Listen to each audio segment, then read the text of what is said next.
Jira 7 Guide for Administrators and Developers. Hello, my name is Ravi Sagar. I'm an Atlassian consultant and a Drupal expert. I am the author of Mastering Jira book series and Jira 7 Essential video course. I'm also an Atlassian certified professional Jira administrator, and I'm also certified in agile development with Jira software. In the year 2010, I founded a software development company called Sparksys Solutions. In my free time, I love writing and I blog regularly on my website called ravisagar.in. I have a keen interest in agile methodologies, DevOps practices, and I also love programming. You can follow me on twitter.com/ravisagar, and my mail address is ravi@sparksys.com.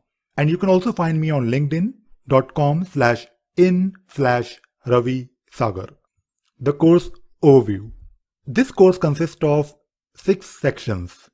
In section 1, we will discuss Jira schemes and configurations, where we will understand the concept of Jira customizations with the help of various schemes, and we will also discuss various best practices in Jira customization. In section 2, we will discuss customizing Jira for test management, which is one use case, and we will understand how we can use Jira for various other requirements. In section 3, we will discuss advanced workflow configurations, and we will learn how to add various conditions, validators, and post functions in Jira workflow. In section 4, we will discuss popular apps, also known as add-ons for Jira, like Tempo, Scriptrunner, X-Ray, and EasyBI. In section 5, we will discuss how we can use Jira for development and how we can integrate Jira with other tools like GitHub, Bitbucket, and we will also discuss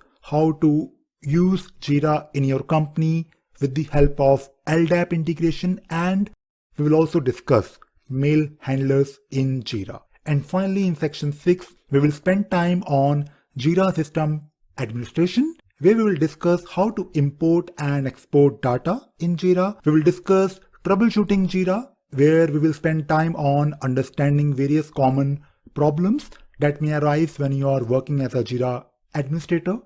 And we will also discuss the concept and idea of implementing change control board, which will help you in managing your customization request in the tool. And finally, we'll also take a look at the new UI and features of Jira 7.10.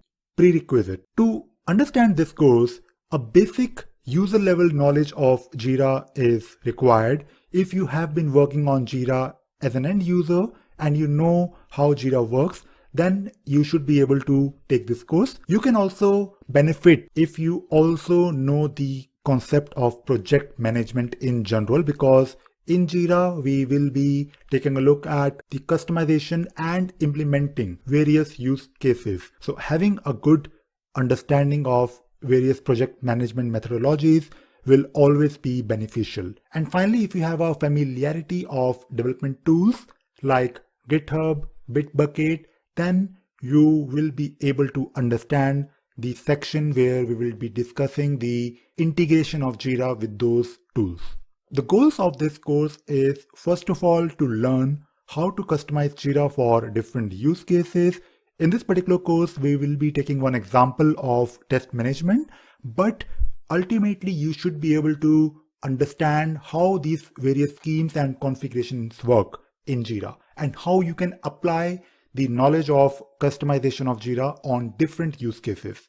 After this course, you will also get a very good understanding of Jira workflows, which is one of the most important aspects of customizing Jira. We will also spend time on various common apps for implementing advanced features. For example, for implementing time management solution in Jira, we can use add-ons like Tempo. For doing some advanced customization, we can also take a look at Scriptrunner add-on, and finally we'll take a look at X-Ray add-on for implementing test management in Jira. We will also take a look at the EasyBI add-on, which is one of the most popular add-on for building advanced reports. In this course, We will take a look at the best practices, and it will help you in understanding how to maintain your Jira instance when it grows in future. And finally, we will spend time on understanding various common problems and how to troubleshoot them. As a Jira administrator, you will be receiving a lot of requests, and people will ask you that they are not able to log into the tool, or maybe they have some issues with the customization, or maybe they are not able to view a workflow button. So in this particular course, we will be spending time on those common problems and how to troubleshoot them. In the next video, we will take a look at Jira schemes and configurations.